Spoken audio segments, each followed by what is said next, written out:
Hi, I'm Jeff Dixon, and this is The American Miracle. We're looking at the miracle of America itself as a nation, its founding, what God has done, what God might be doing. In particular, in this episode, we're looking at what God might be doing, because we have been taking some time to start breaking down why America is not mentioned in biblical prophecy, as I told you. There are a lot of prophecy experts that have a lot of reasons for that. We're looking at some of the big ones, and they may or may not be right, because prophecy by nature is trying to unravel events of the future from a biblical perspective and seeing how they fit and how it moves us through what we know as the end times.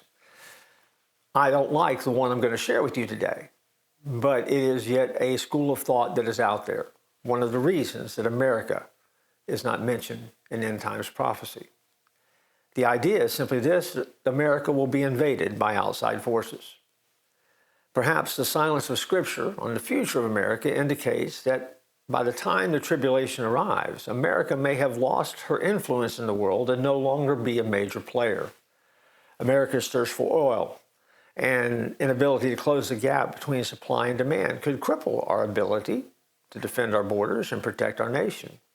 Once again, we're living in an era where our current U.S. president seems to be putting a stopgap in place where that's not going to be the trend that continues. However, once again, John Walford addresses this issue. I quote, "Some maintain that the total absence of any scriptural reference to America in the end times is evidence that the United States will have been crippled by a nuclear attack, by a weapon of mass destruction or some other major catastrophe.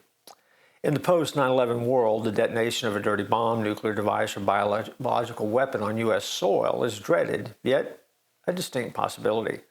Such an attack could kill millions of people, cripple the economy, and reduce the U.S. to a second-rate power overnight." Again, that is a bold, dark, prophetic statement, especially from the American perspective. Since the development of the first atomic bomb, or deployment of the first atomic bomb in Hiroshima in August of 1945, America has enjoyed a certain fear-based aura of invincibility.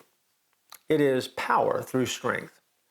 We're living in a current era of U.S. history where, again, that seems to be the model and the mold.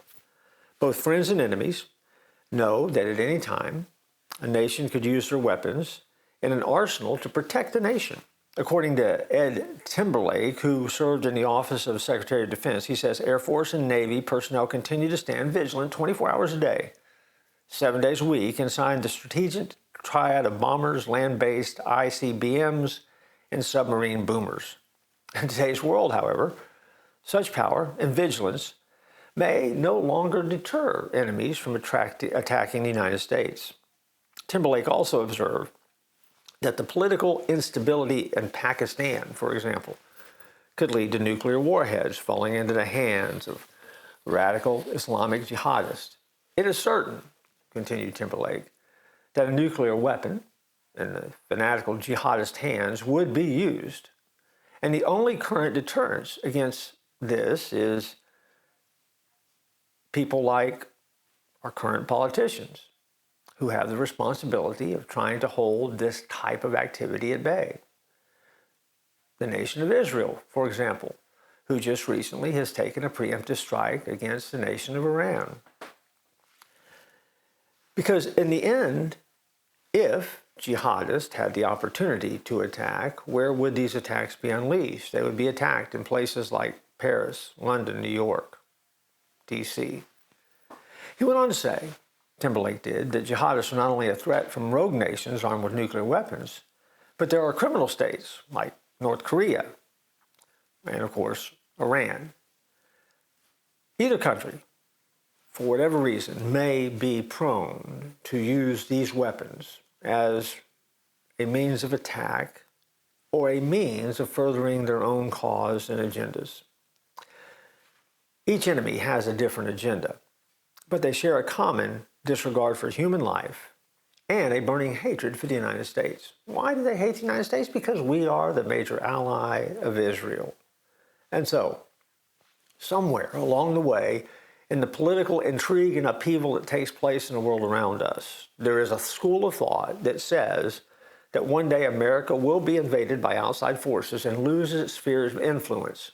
Therefore, it's not mentioned in end times prophecy. As we're recording this today, that does not appear to be a reality, although it is a school of thought. The mechanisms that are in place currently, this particular day, seem to be able to prevent that from happening. It's good news for America. It's also good news for Israel. And it's also good news because it means that we have time to share the gospel with a world that desperately needs to hear it.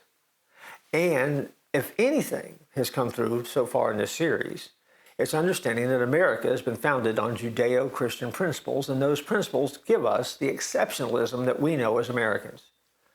With that comes the responsibility of spreading the gospel of Jesus Christ around the world and being that beacon of freedom to a world that desperately needs it.